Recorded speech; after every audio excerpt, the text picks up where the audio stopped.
This is Joy News Prime live from our studios here at Kukumeme in Accra. I'm Carlos Caloni.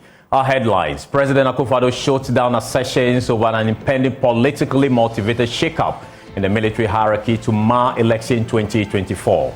Details as he assures the December polls will be free, fair and devoid of any violence. As SML welcomes President directive for KPMG to audit its contract with the GRA, Minority on Parliament Finance Committee serves a notice. It will expand its investigations to cover the firm's past works to establish propriety of their dealings. Also, when decorative hedges and billboards block the view of motorists and pedestrians, disaster will happen. And it does happen at the airport residential area, where residents say not a week passes without a crash at a dangerous intersection. We also have prime business. In business, Ghana maintains its position as the highest interest rate in Africa in 2023, despite a decline in treasury bill yields.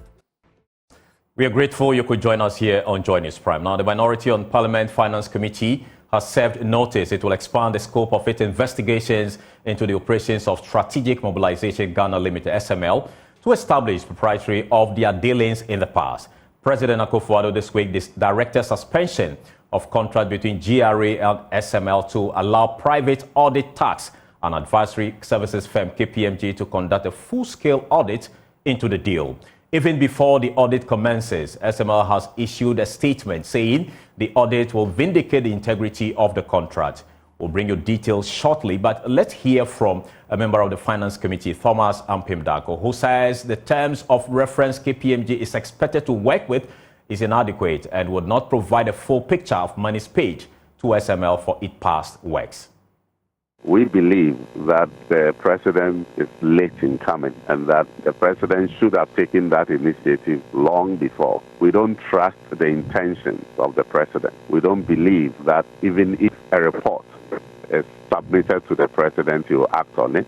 Looking at what he has done in previous instances, we don't think that the president means well in protecting the public purse. I believe that he's looking for another avenue to clear his appointees of any wrongdoing. So I believe that Parliament must proceed. It has already been referred to the Finance Committee to do the work. We believe that but for the primaries that the chairman and other members of the majority side on the committee, work would have already begun on this. So we are fully committed to go through this. Also because we advise GRA not to go this route. They defile that, and so it is important that we go through it extensively. If you listen to, if you read what the president wrote, you clearly see that the president is not even interested in what has happened in the past. He's looking at the current contract and all that.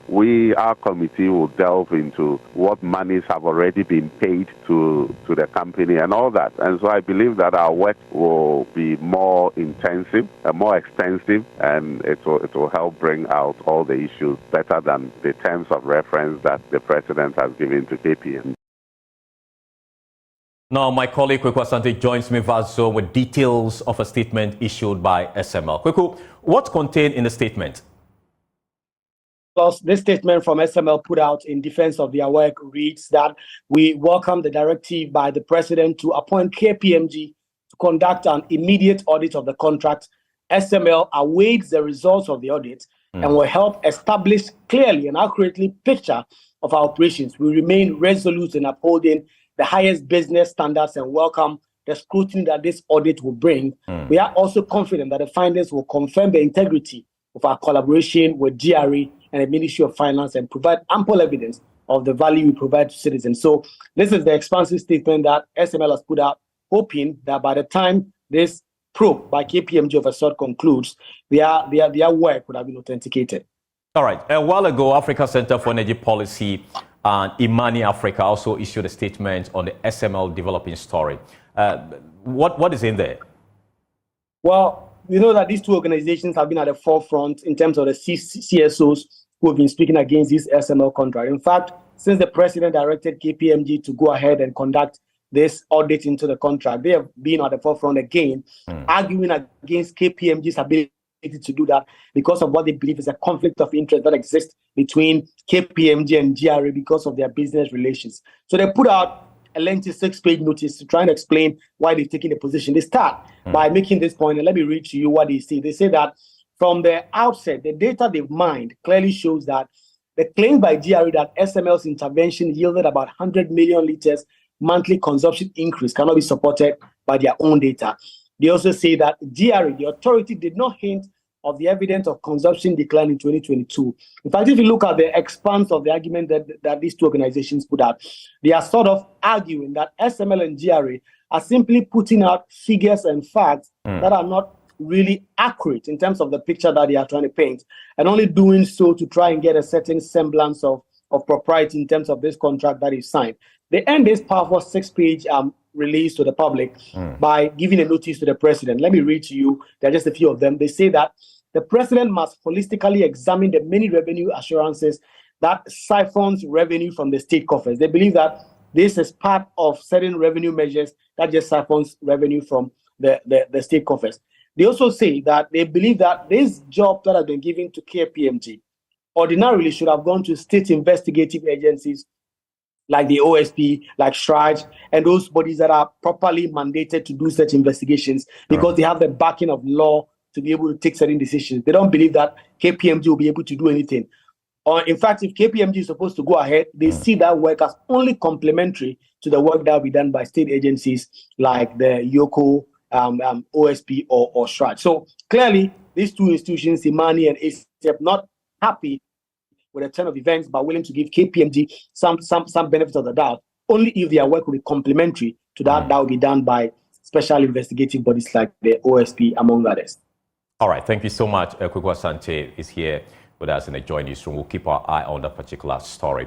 Now, moving on, the president has shut down assertions over an impending politically motivated shake-up in the military hierarchy. Now, the claim suggested an intention to use the military to brutalize citizens during the December 7 elections. Now, the publication also alleged a meeting at the presidency on Tuesday, 2nd January 2024, to discuss these purported politically motivated changes in the military. In reaction, a statement signed by the presidency's communications director said the president did hold a meeting with heads of security agencies at Jubilee House on January 2, 2024. However, it added that the meeting is an annual feature on the president calendar at the beginning of the new year and involves the heads of security agencies offering their best wishes for the coming year. Now, the signed statement explained, and I quote, "At these meetings, the heads of security agencies call on the president to offer him their best wishes for the coming year, with the president also using the opportunity to express his appreciation to them for their continued commitment to safeguarding the peace and stability of the nation," unquote. Now, contrary to the allegations on social media, the presidency said no discussions about changes to the hierarchy of the armed forces took place during this meeting. Now, moving on, motorists and pedestrians who use the airport junction near the National Service Secretariat in the national capital, Accra, appeal to the Roads Ministry and relevant institutions to immediately remove hedges and billboards lined up at the edges of the road, making it difficult for them to use or to see oncoming vehicles, serving as a recipe for disaster. Hannah Odami visited the area and reports.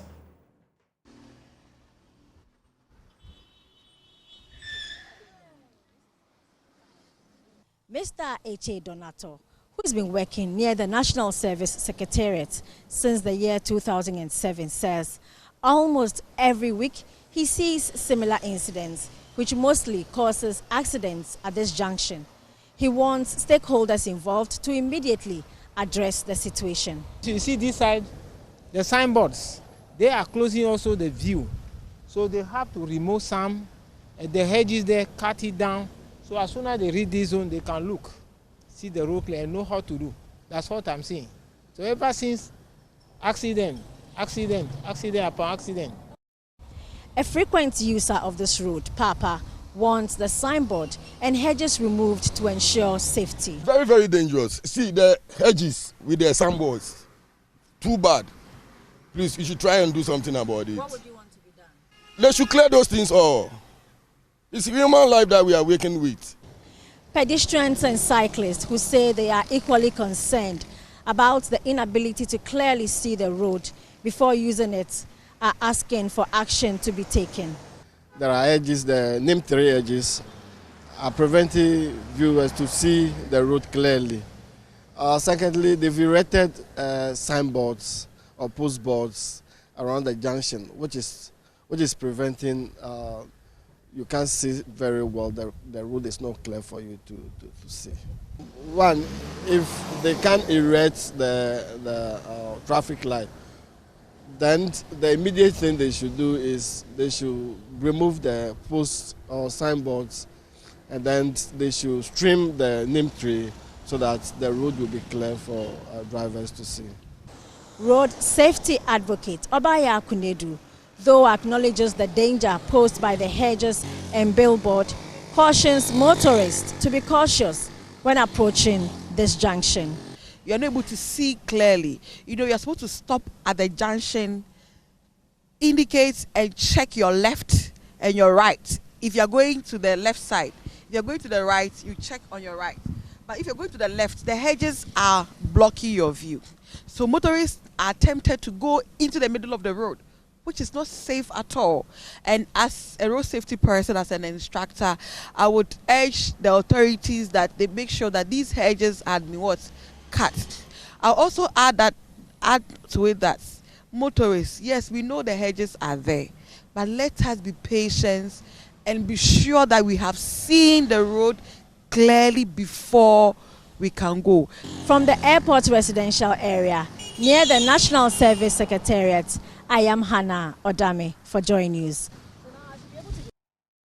Let's now take you to the Volta region, where there is growing concern among residents of Dzelukope in the Keta municipality of the Volta region over the ever-increasing incident of sand winning along the coastline.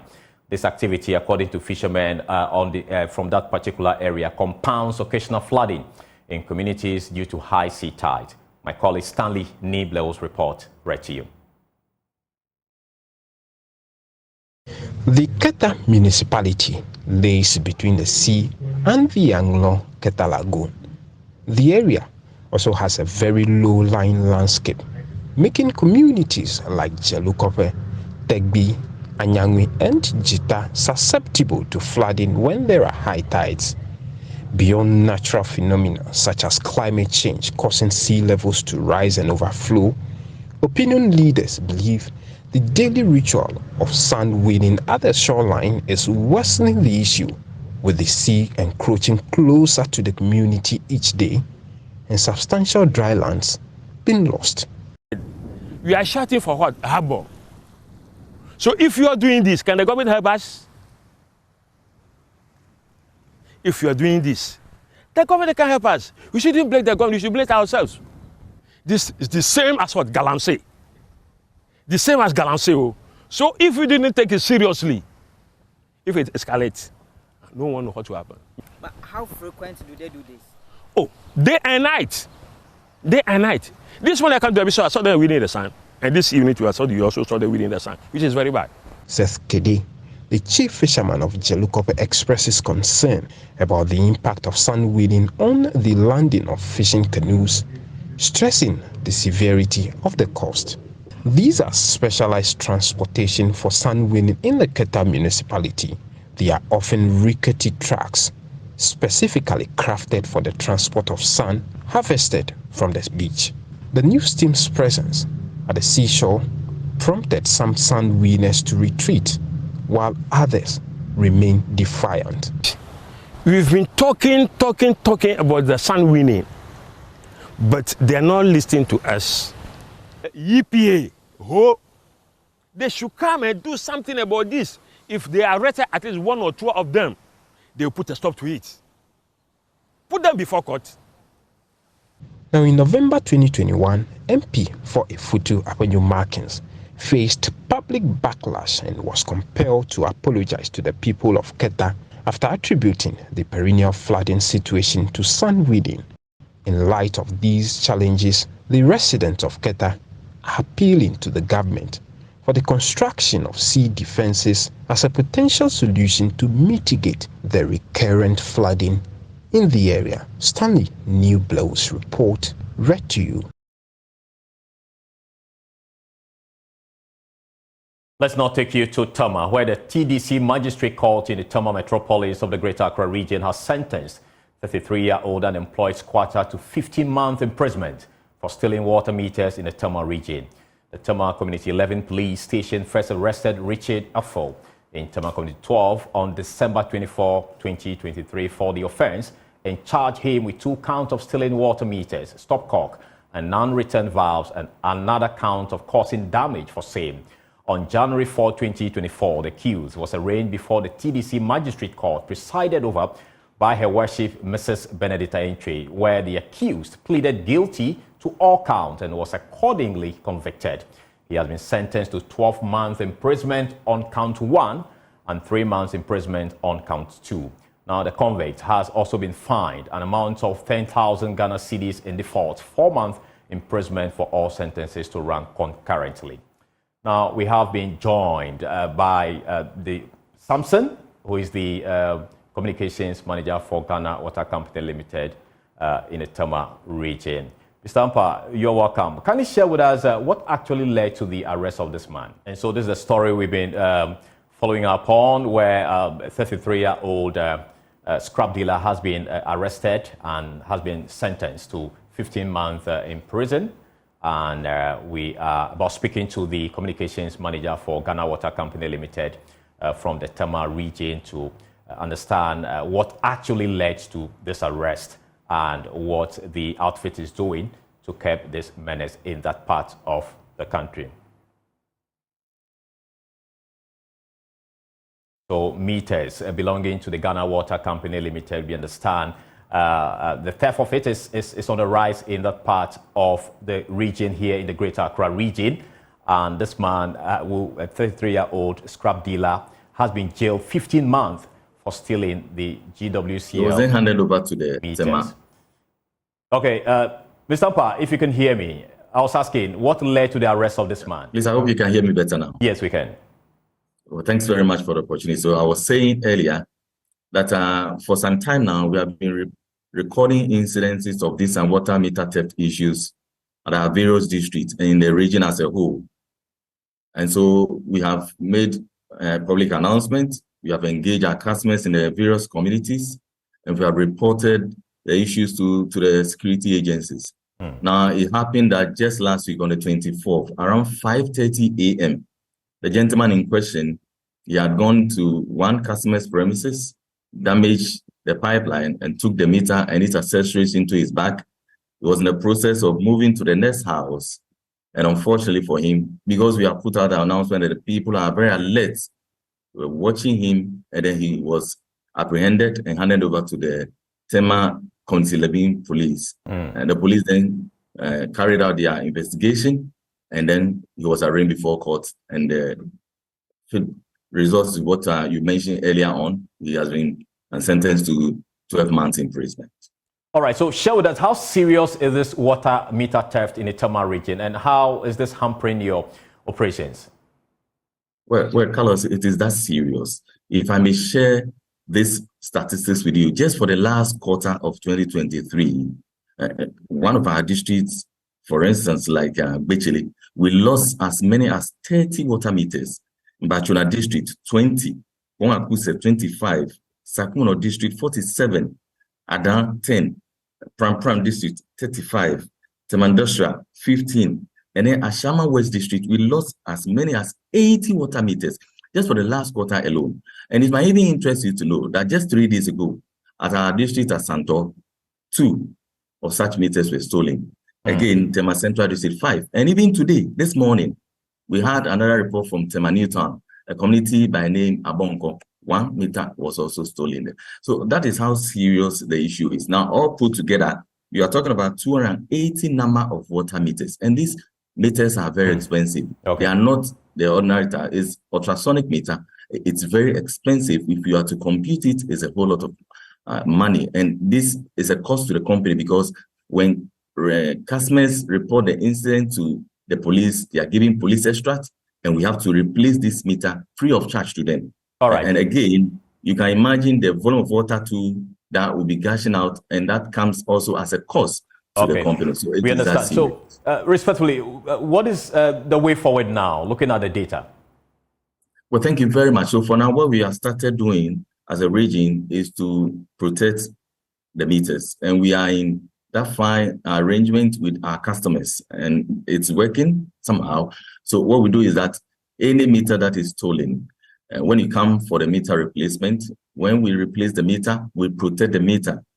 And the customers have been doing this. They have been arranging for these metal cages, and then we concrete the side, and so that it cannot be easily taken away by the scrap dealers and have access to the meter. Besides that, too, we are working with the security agencies. They are carrying out investigation. We want to go to the source where these people have been selling the scraps. When we get to the source, it will also help us and have engagement with them to understand the reality of the situation. All right. Thank you so much, Mr. Ampa, for speaking to us here on Joy News Prime on this particular subject matter. Moving on, a young mother whose child has been struck with a rare disease, commonly described as water in the brain, is appealing for help from well-wishers to help with the treatment of a 2-year-old daughter.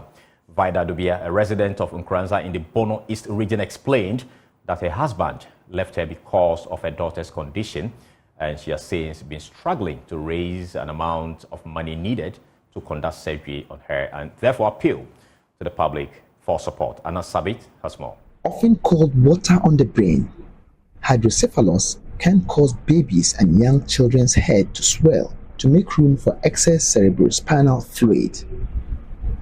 This life-threatening condition often forms when a blockage to the normal flow of the cerebral spinal fluid results in a buildup of pressure, which eventually pushes the soft skull outwards, creating an enlarged head and putting pressure on the brain. This pressure, if not relieved, can cause blindness, brain damage, and eventually death. Now, more than 2 years after the birth of Ejapoma Blessing, who has since been battling with hydrocephalus, she's unable to sit, crawl, or walk, and as a result need the attention of a single mother whose husband left her as a result of little Ejapoma's condition. Vida Adubia broke down into tears when I asked what she's been going through as a result of her baby's condition. How would you I'm going through a lot and I need help. I currently have no one to look at. This is a challenge.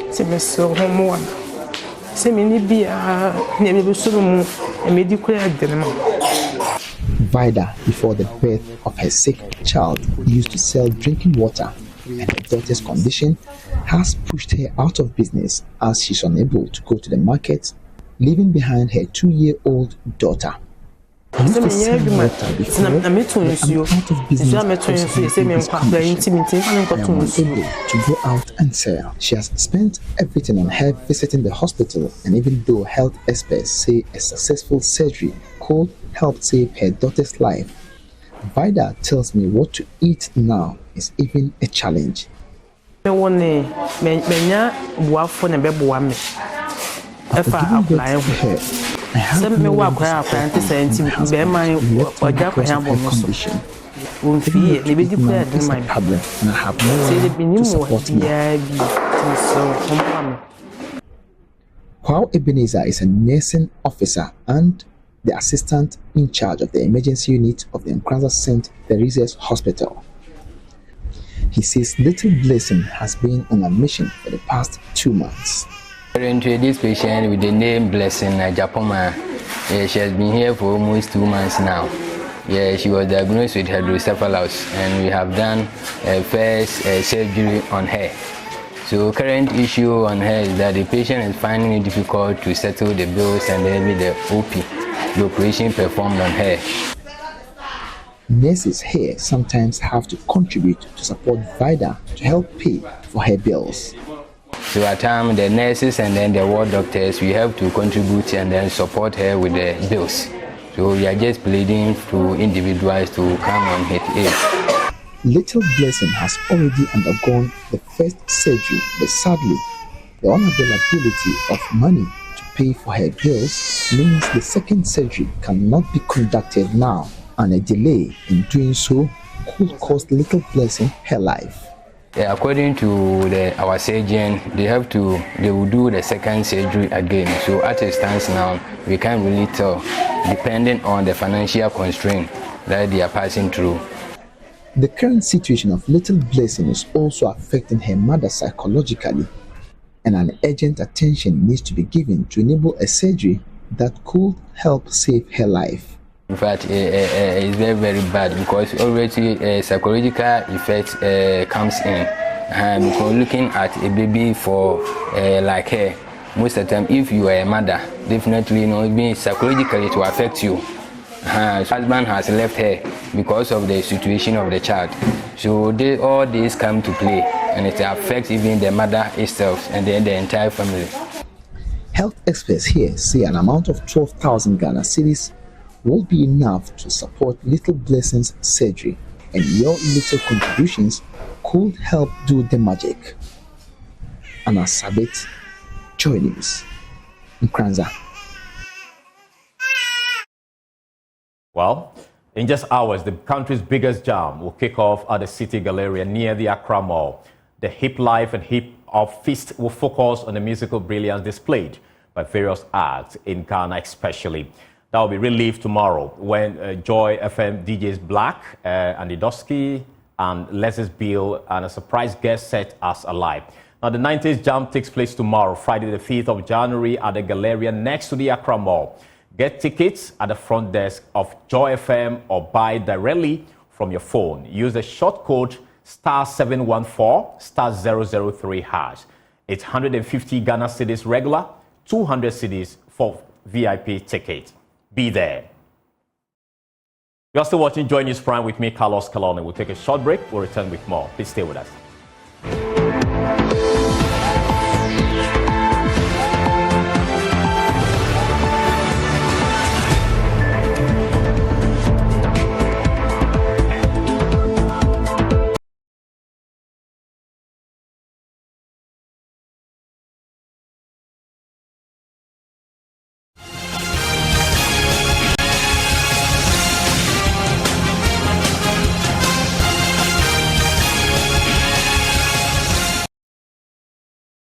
Welcome back. Now, the disqualified Ayawaso West Wuogon parliamentary aspirant hopeful Samuel Owosu Amankwa has denied claims he does not regularly pay his dues, the basis for his disqualification.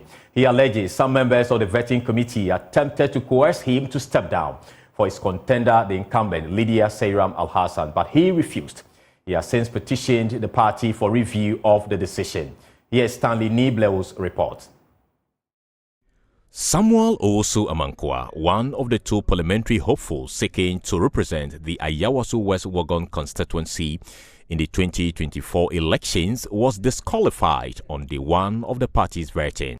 He was accused of failing to pay his monthly dues to the party, but Samuel Owosu Amankwa claimed the accusation was unfounded.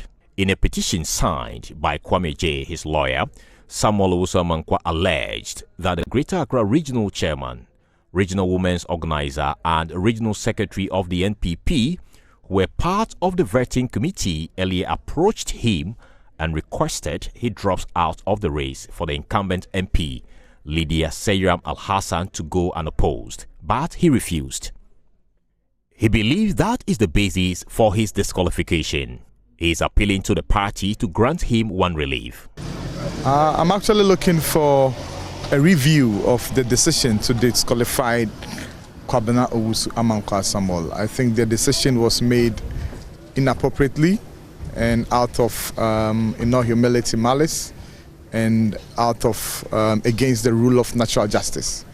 He, however, could not substantiate his initial allegation of monetary inducement to step aside. To be honest, I wouldn't want to go into that because I've had lots of discussions with my godfather, His Excellency J. Kufuor, and lots of big wings in the party. And I would say we are not going to wash our dirty linen in public. The 2024 elections is a very, very crucial one. And Amankwa, who is going to play a key role, wouldn't want to go that radar by mentioning names. But the fact remains, I was disqualified yesterday, and that's what we are appealing on. The party is yet to make a decision on Samuel Owusu-Amankwah's petition.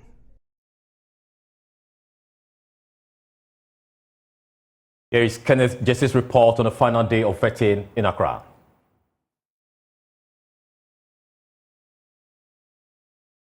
Of the vetting of MPP's parliamentary candidate hopefuls in the Greater Accra region has concluded, with some of the biggest names in the party being vetted today. MP for Wejagbawe, Tina Mensah, says she petitioned the party to disqualify her opponent because he did not meet certain requirements of the party.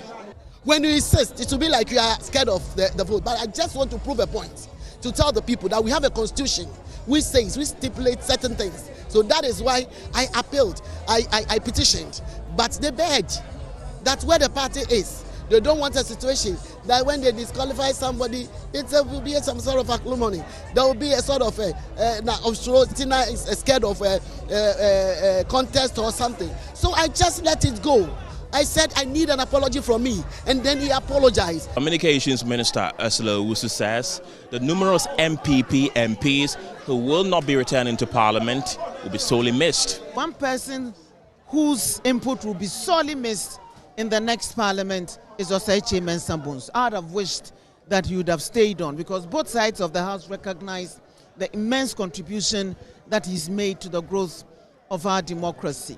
But there comes a time in everybody's life when we move on to the next stage in our personal development. So I wish all of my colleagues who won't be returning to the House because they've decided not to, all the best. Damboche will be missed, Atachia will be missed, Joe Gate will be missed, Joe Weiss will be missed. I mean, the list is endless because they all and all the others have contributed significantly to the strengthening of our side of the House and parliamentary practice. Greater Accra Regional Minister Henry Cortes says his opponents are no match for him. The MPP believes in democracy. The ideologies that help to shape and form the political party called MPP thrives on democracy.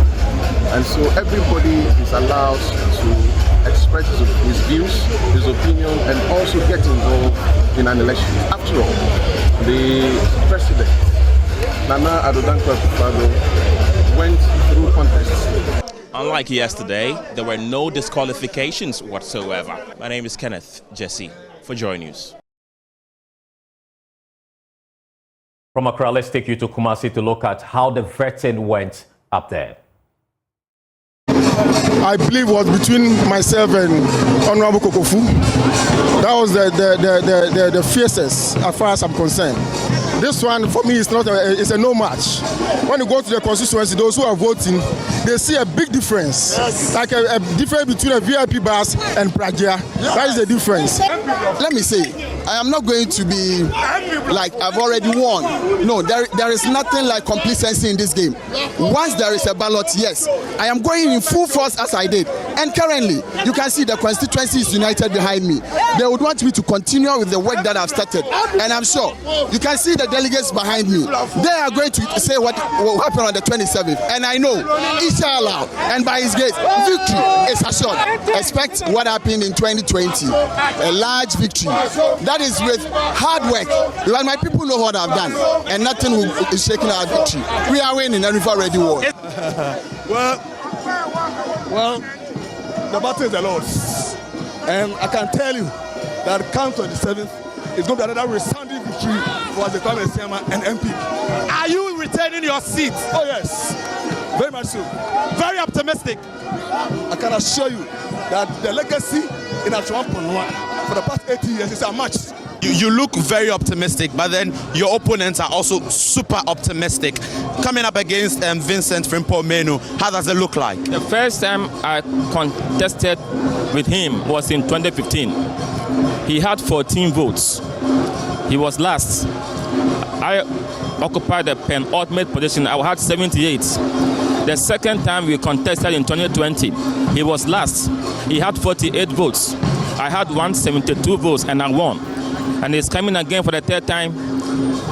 Wait till January 27, and we see what's going to happen. We see We'll take a short break. We'll return with business. Please stay with us.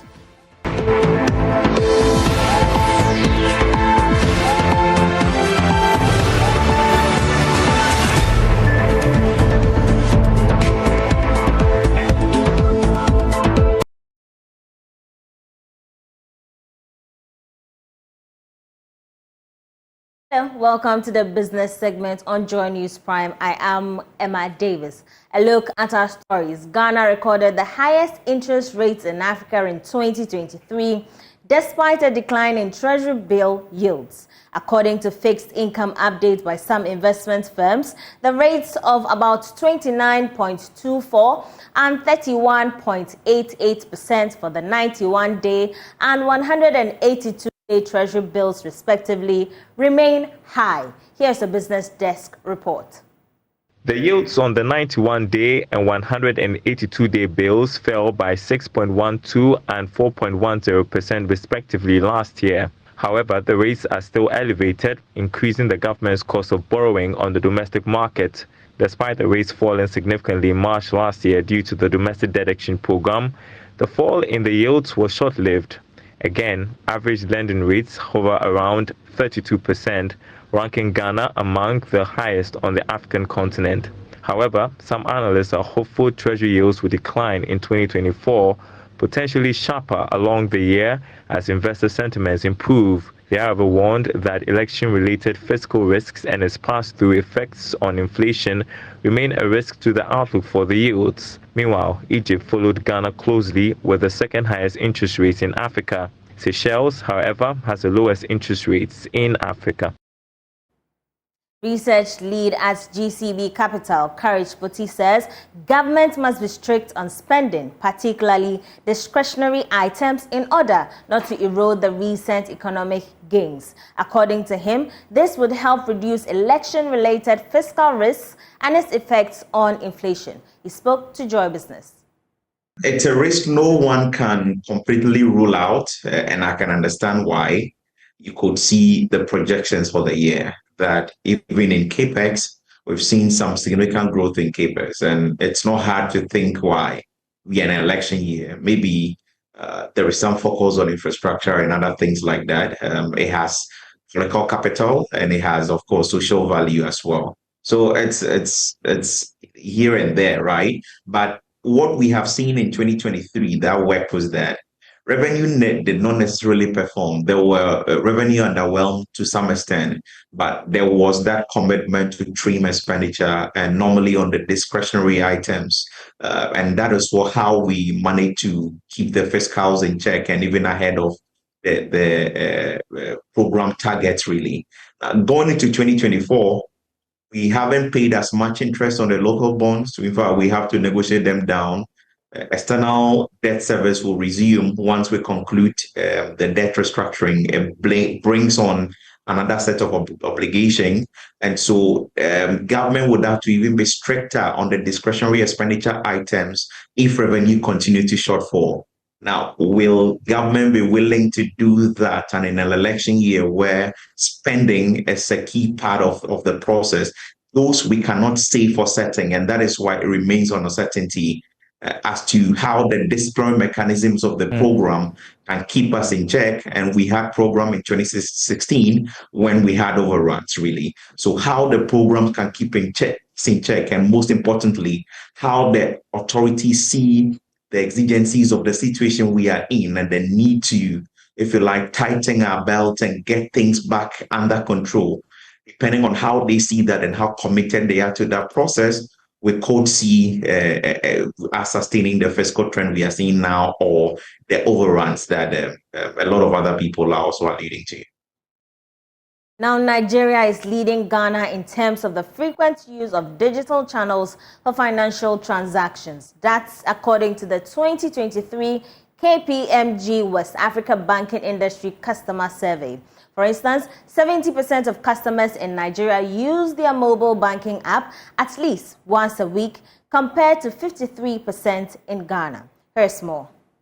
The overall outcome of the survey indicates that Nigeria is ahead of Ghana in the use of digital channels for payment and other forms of transactions. Again, 43% of customers in Nigeria use automated teller machines weekly compared to 32% of Ghanaian customers. In terms of USSD, 40% of customers in Nigeria use this medium for banking transactions, while only 28% of Ghanaians do same. Regarding the importance of online banking, 78% of corporates and 52% of small and medium enterprises in Nigeria emphasize the significance of their bank's online platform. In contrast, 61% of corporates and 44% of SMEs in Ghana expressed similar sentiments. KPMG explained that the evolving digital landscape in West Africa is dramatically altering its financial ecosystems. Mobile connectivity has surged, exceeding 100% in both Ghana and Nigeria, with the surge sparking a profound shift in the payment sector. That'll be all for today's business segment with me, Emma Davis. For more business news, do log on to myjoyonline.com. Have a good evening.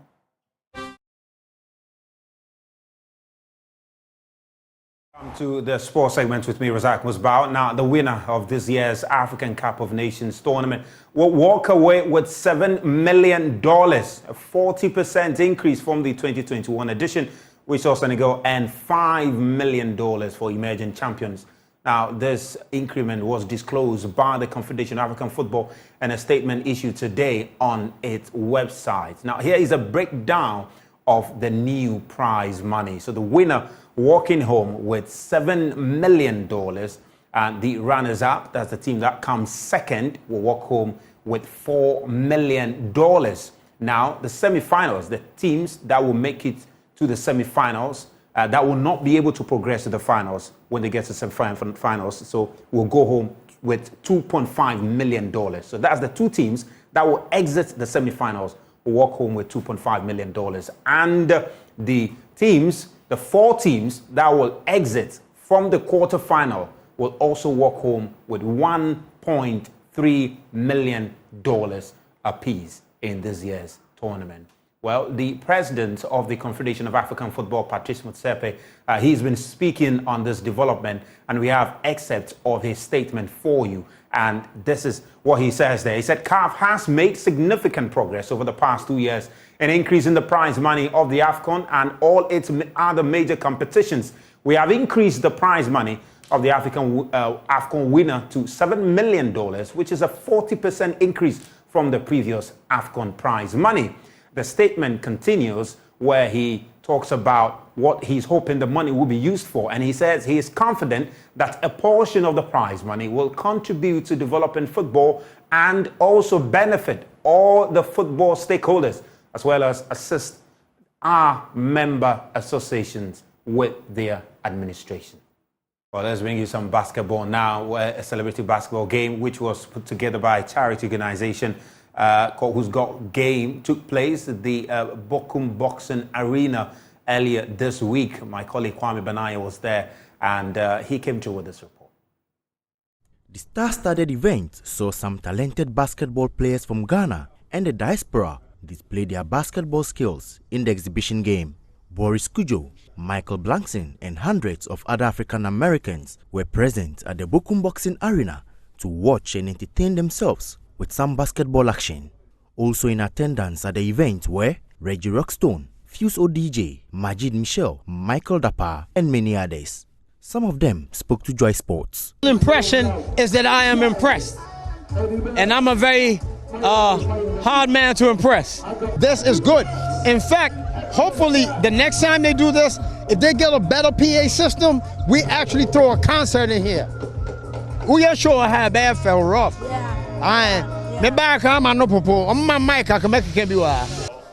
Sports, number one, brings everybody together. There's a lot of segregation in the world right now. Whether you like it or not, there's still apartheid, there's still this and that, there's still white and black. Sports is the only thing that brings us together. And then whatever bitterness people have outside, whatever bitterness people here feel inside, when we come together, at least we get to hear each other's views. We get to meet new people, new personalities. And then I believe it brings a lot of integration and peace amongst us. Son of Hollywood star Boris Kujo, Nicholas Naruda Kujo, who is a basketball player, had some advice for upcoming Ghanaian basketball players. A message for those like just starting out in basketball, like the younger generation, just keep working. Like you never know what's going to happen. Just keep your head down and keep working. It will pay off in one way or another. You never know. So just stick to it. Melissa Awad, who is the event planner, was happy with what she witnessed and spoke on the importance of bringing people together through basketball. This event is very significant. It really unites us, especially through the game of basketball, through the sport, and then also we get to see our young and upcoming talent, and we really need to be able to push them. I mean, this is a sport that can benefit some of our local talent, push them to the next level, and I really believe that everybody should come around and support this, the families, the friends, and let's get them to the next level, and it can just really open some amazing doors and opportunities, because Ghana, we really have some amazing talent, especially in our sportsmanship. Well, that's all we have for you on sports here on Prime News.